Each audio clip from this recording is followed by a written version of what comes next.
Now, clashes have erupted between French police and refugees near the so-called jungle camp in the northern port city of Calais as their government is preparing to demolish the camp.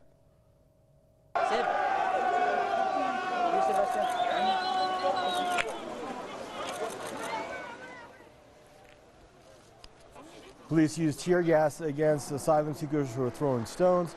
Meanwhile, aid workers accuse France and Britain of failing more than 1,300 unaccompanied child refugees that are holed up in the Calais camp.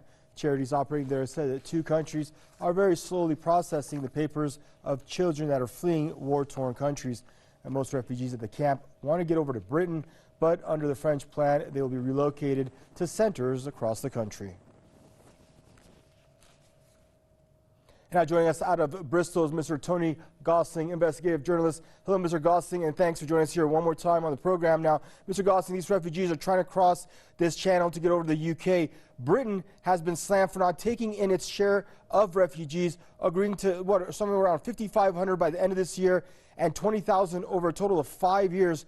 What happened to compassion and accountability? Well, look, first of all, I'd say the British are supposed to be actually quite enthusiastic about taking these child unaccompanied migrants.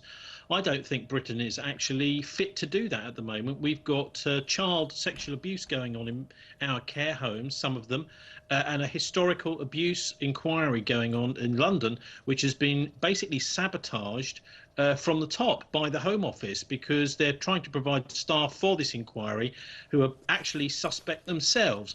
And so I don't think Britain is really the best place to look after unaccompanied children right now. But look, there's lots going on with this migrant crisis, which and particularly with the dismantlement of the camp, which I think is very suspect. Look, first of all, it's a great irony, isn't it? A survey has shown just 2 weeks ago that the UK has the worst quality of life in Europe, but these people still want to come here. You have to wonder why that is. That's a U-Switch report, by the way, saying basically that it's because Britain you have to work so hard here. There's such a lack of leisure time, lack of union rights and that sort of thing. Well, one of the reasons, of course, is that many of these people speak English. But I would suggest it's rather like the border between Mexico and the United States. We're sort of mimicking these problems that are being imported from the US. Actually, the big corporations here in Britain who essentially run things through the city of London, they want cheap labour. And the more dangerous side of this is that the mafia want to recruit criminals. So I think that we do have to be rather careful because there's been a big attempt here, very, very important to understand this, to conflate asylum seekers fleeing persecution in their own countries with economic migrants. And there are definitely tens of thousands, if not hundreds of thousands of economic migrants. Just read Alex Perry's book, The Rift. Alex was the Newsweek Europe's correspondent over in Africa, and he wrote a very good book called The Rift. And he also wrote an article called The Evil Genius Behind the Migrant Crisis back in October last year. Everyone seems to have forgotten that there's a guy called Emias Gemani who's based mostly in Libya, who is a mafia kingpin who's bringing people across for money for a better life in Europe. So this is there are many of these people are economic migrants, and if they are, they need to go through the system properly and apply to come to Britain. They can't just assume that they can come here once they're in the European Union. But by France forcibly keeping them in the country, sending them, scattering them throughout the country in various and random asylum shelters, doesn't that pose a problem in the future for France to keep these people there, process their asylum applications on French soil and make them French residents when they don't want to be part of France? Well, they are part of France. That's where they are right now, and they can't assume that they can swim across the channel and suddenly come to Britain to get their claims processed. Look, there's another agenda here, and I'm quite convinced. Sybil Edmonds has looked into this. Former FBI translator, speaks Turkish fluently, and it's what she calls Gladio B.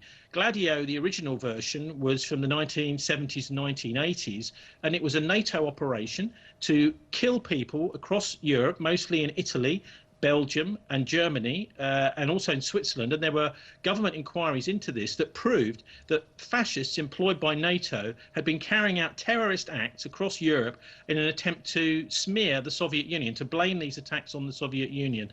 And I think it's quite feasible that we'll start to see terrorist attacks in Europe that are blamed on these migrants, but actually carried out by NATO. This is what Sybil Edmonds is calling Gladio B. That will, of course, create a race war, a domestic race war in European countries, including places like Britain.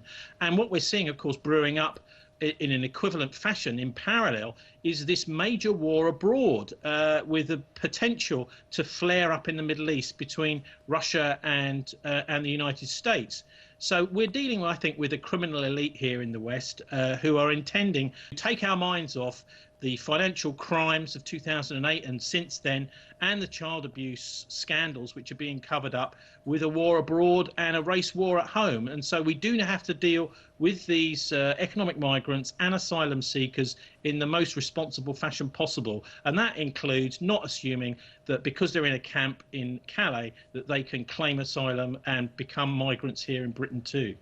And to allude to what you're saying, I mean, a lot of these refugees are just desperate families. They are getting a bum rap. They're getting attached to all these terror attacks that are being carried out across Europe, when recent studies have shown that they're not the ones responsible for these attacks.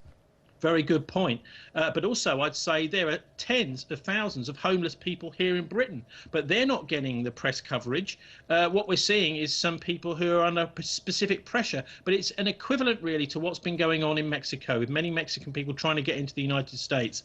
I think we do need to have compassion and look at each case individually, which is why I'm afraid there's going to be a bit of bureaucracy going through to see who are the genuine asylum seekers and who are the economic migrants, because I don't think Britain is already taking 320,000 migrants here. That's legally, that we can just take an infinite amount of people. And I also want to know, why are these people actually coming to Britain, since the quality of life here, as we've seen in this recent survey, is the worst in Europe? A massive question mark over that. In fact, Europe is a lot bigger than just Britain. You're right. Thank you, Mr. Tony Gosling, investigative journalist, joining us out of Bristol.